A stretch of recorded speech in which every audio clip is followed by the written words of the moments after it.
of recent escalation in civilian casualties, at the least. Yet that is transparently not the case. UN human rights monitors have tracked the year-over-year civilian casualties in the conflict. The UN statistics on your screen show a dramatic decrease. These figures, moreover, cover both sides and do not reflect any conclusion of civilians being targeted. To be clear, Ukraine regards as tragic each of the 15 deaths recorded as of the date of the most recent report in 2021. But Russia's claim that Ukraine is targeting civilians is a clear fabrication.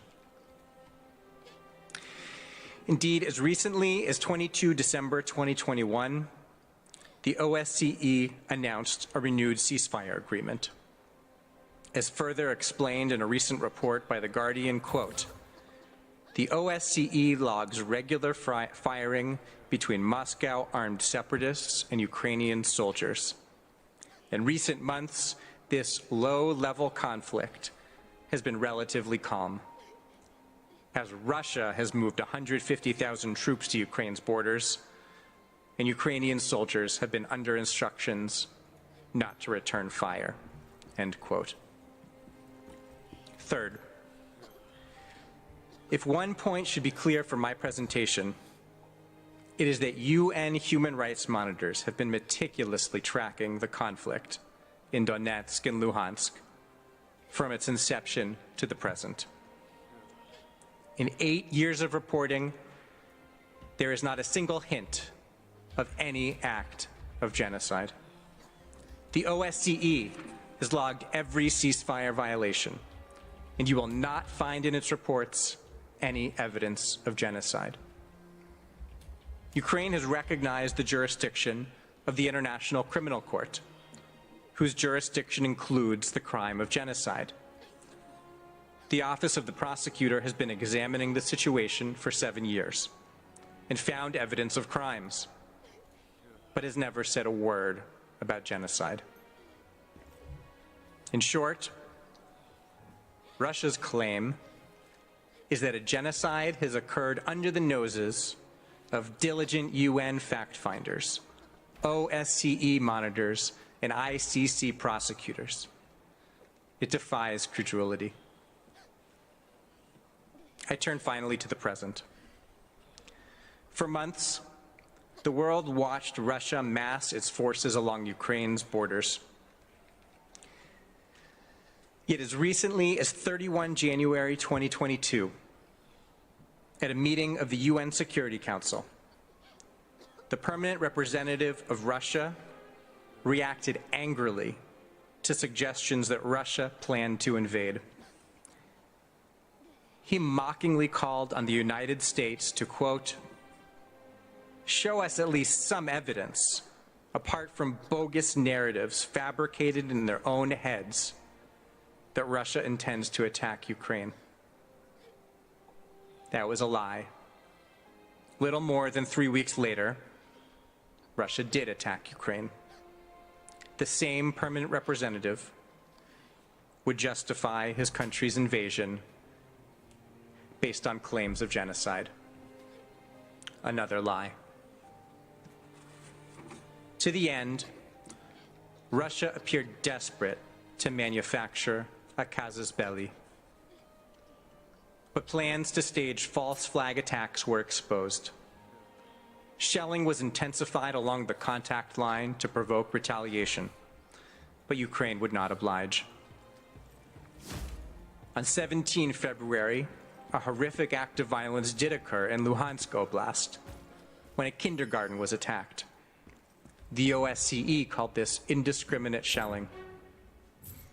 Yet the kindergarten was in government-controlled territory. As Human Rights Watch reported from the ground, the attack appeared to have been committed, quote, by Russia-backed armed groups, end quote. Russia thus found itself eager to invade Ukraine, but lacking any conceivable justification. So Russia settled on its lie. President Putin would dramatically trumpet his accusation of genocide. Russia would recognize the DPR and LPR as independent states on the basis of the genocide they allegedly faced. And Russia would invade Ukraine for the express purpose of protecting the people of Donbass from this fabricated genocide and to punish the supposed génocidaire. With the groundwork laid, the claim of genocide invoked, Russia proceeded to unleash the military aggression that is now horrifying the world. Madam President, members of the court, as we speak, Russian speakers in Ukraine are indeed under attack. Oh my, I doubt. Ukrainians are under attack regardless of what language they speak. Simply to chat. They are under attack from Russia. Médecins Sans Frontières reported 2 days ago that, quote, the humanitarian situation in Mariupol is catastrophic, end quote. The predominantly Russian-speaking city of Kharkiv is under barbaric attack, with cluster munitions being launched indiscriminately at residential areas. According to a UN report, in the first 6 days of Russia's war, there were nearly as many civilian casualties as in the last 5 years of the Donbass conflict. And that is just confirmed casualties, with the UN recognizing that the real number is much higher and climbing every day. Yet Russia has the gall to massacre Ukrainians and call it protection. Russia has the gall to attempt to overthrow a democratically elected government and call it punishment of Nazis.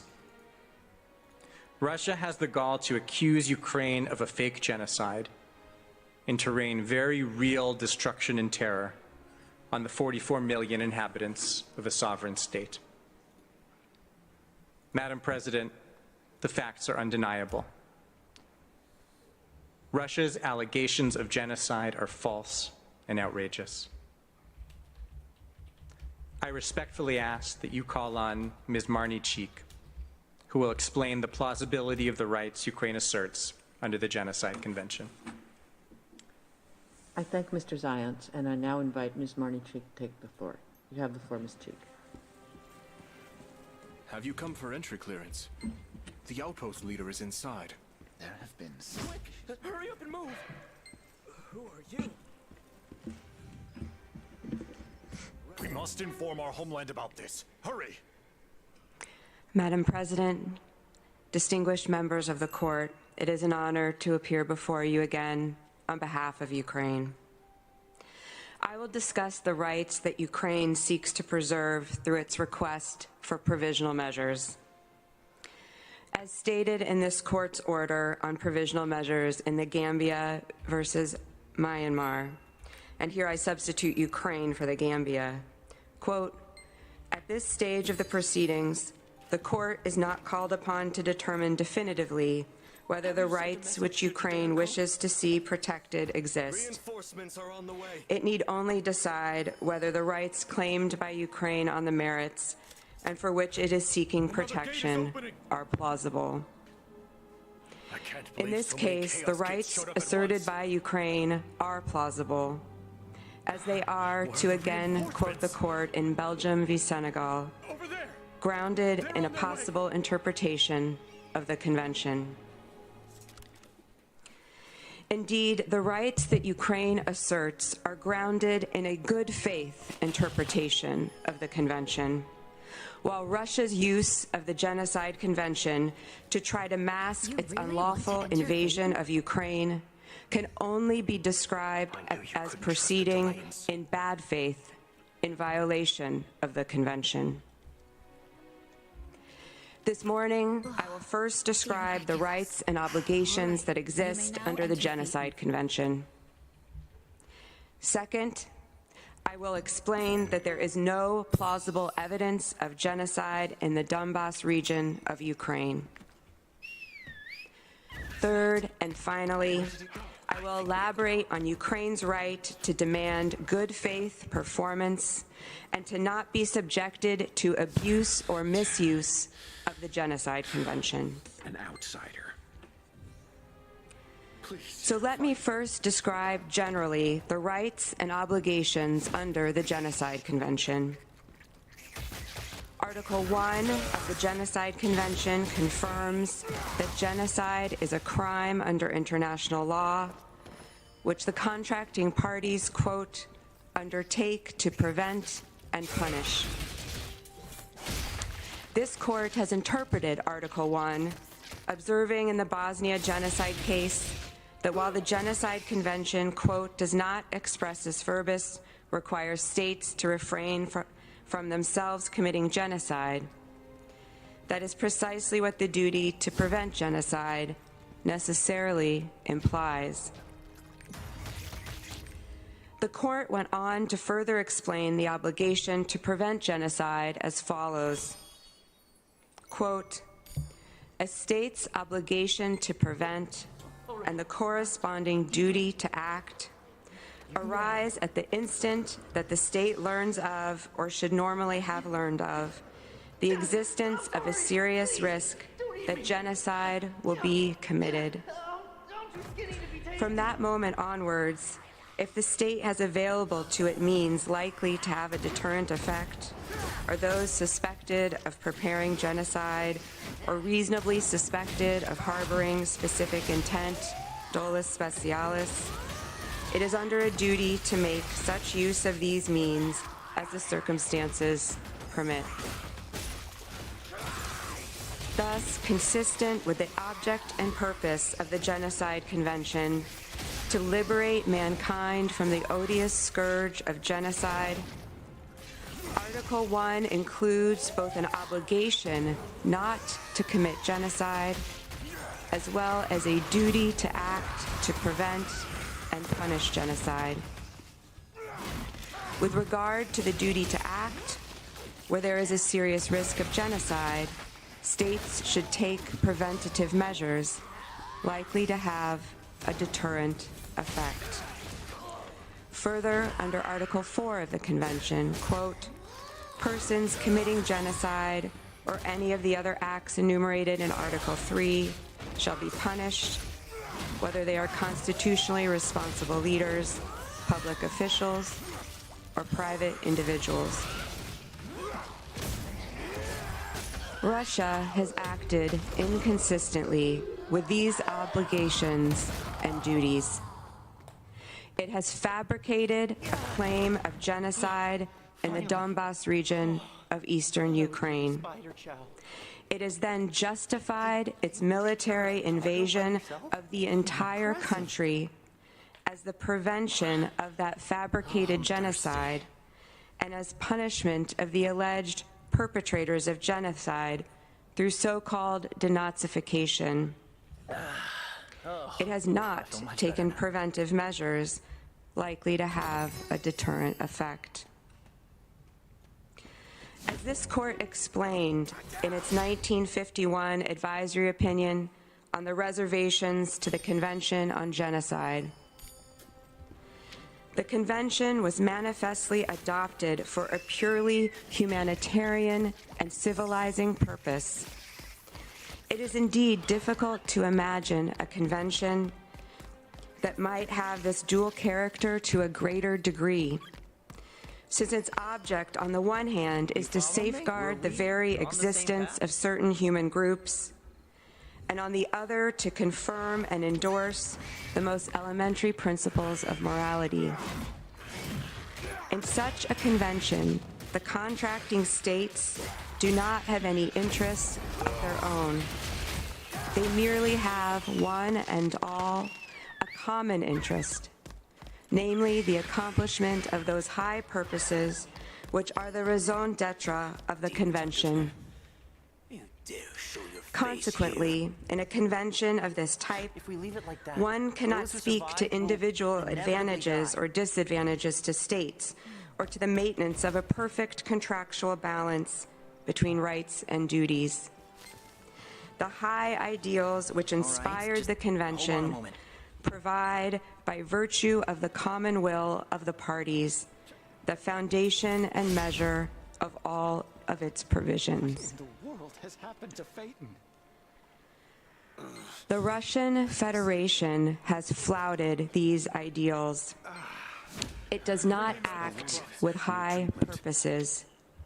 It does not act with common interest with the other parties to the convention. Instead, Russia has invoked the rights and duties recognized by the convention in bad faith. It has abused and misused them, unilaterally invoking genocide as a legal shield for its unlawful aggression against Ukraine.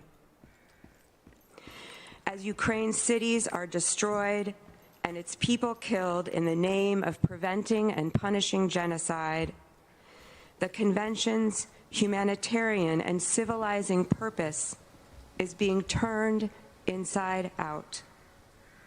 The object and purpose of the Convention is being defeated.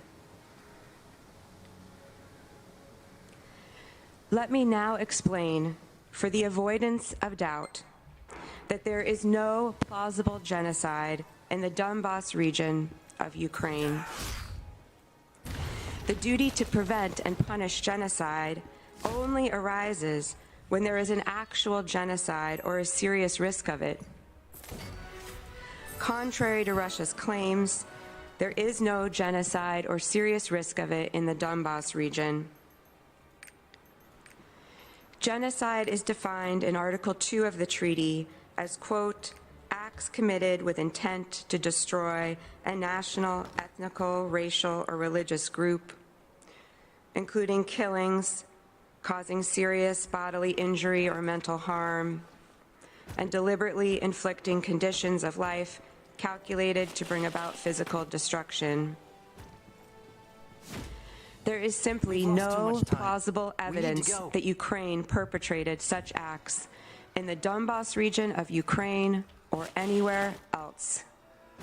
There is certainly no plausible evidence of the required dolus specialis, or specific intent, which this court has explained sets a high bar for proving the extraordinarily serious allegation of genocide. As Mr. Zients explained, there has been fighting in eastern Ukraine for the last 8 years. This has tragically led to civilian deaths. But civilian deaths in an armed conflict are not, per se, genocide. First of all, the requisite actus reus must be satisfied. My comrades will be wearing In clothes similar to Croatian genocide, your court explained, quote, if one takes the view that the attacks were exclusively directed at military targets and that the civilian casualties were not caused deliberately, one cannot consider those attacks, inasmuch as they caused civilian deaths, as falling within the scope of Article 2A of the Genocide Convention. That is the situation in Donetsk and Luhansk, at least as regard to the actions of Ukraine. There is no plausible evidence that the civilian casualties in the Donbas region were caused deliberately by Ukraine. There is thus no plausible evidence that Ukraine committed killings within the meaning of Article 2. Nor is there any plausible evidence that Ukraine committed any of the various other Article 2 acts against civilians in the Donbas region. Without satisfying the actus reus under Article 2, there is no genocide under the Convention. But it is worth mentioning that there is also no evidence of the required mens rea of genocide. No evidence that Ukraine acted with the specific intent of destroying a particular national, ethnic, racial, or religious group. Russia has seemed to suggest that its invasion is to liberate the Russian speakers in the Donbas region. But there are many cities in Ukraine, including in the Donbas region, that are predominantly Russian-speaking, yet do not welcome Russia's actions. To give just one example, Mariupol, a major port city in southeastern Ukraine, it is predominantly Russian-speaking. Yet there are no signs of Ukrainian human rights violations in Mariupol. Today, Mariupol is suffering a humanitarian crisis inflicted upon it by the Russian military, which will not allow safe passage for civilians as the Ukrainian government seeks to protect its citizens there. Quite simply, Russia's sweeping claim of a genocide, which almost 4 million people are facing, has no plausible basis in fact. Ms. Chief, may I kindly interrupt you before you begin the next section of your presentation, as it appears that this would be a good time for a coffee break of 10 minutes. Yes, thank Sitting is you. adjourned.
I can't take it anymore. I'm so thirsty. Chaos Peace, it's calling me.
Once a Delane is corrupted, they lose all sense, and become a demon.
Don't be silly. Disemboweling's better. Zyka, our guest is waking up.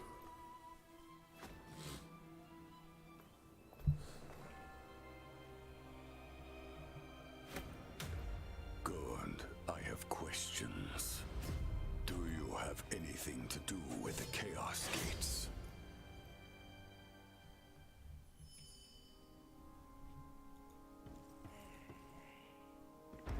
I'll ask again. Do you have anything to do with the Chaos Gates? Is it okay to let them go? We'll just have to wait and see.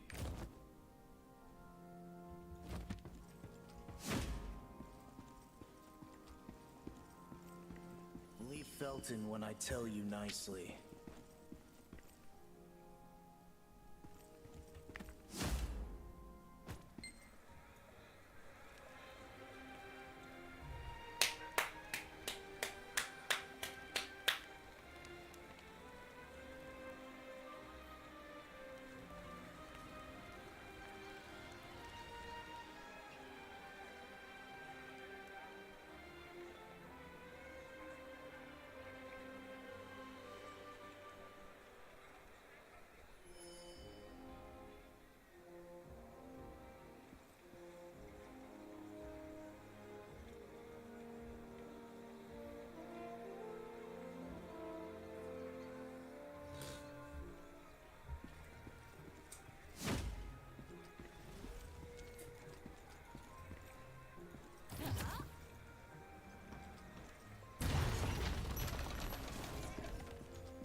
Oh my.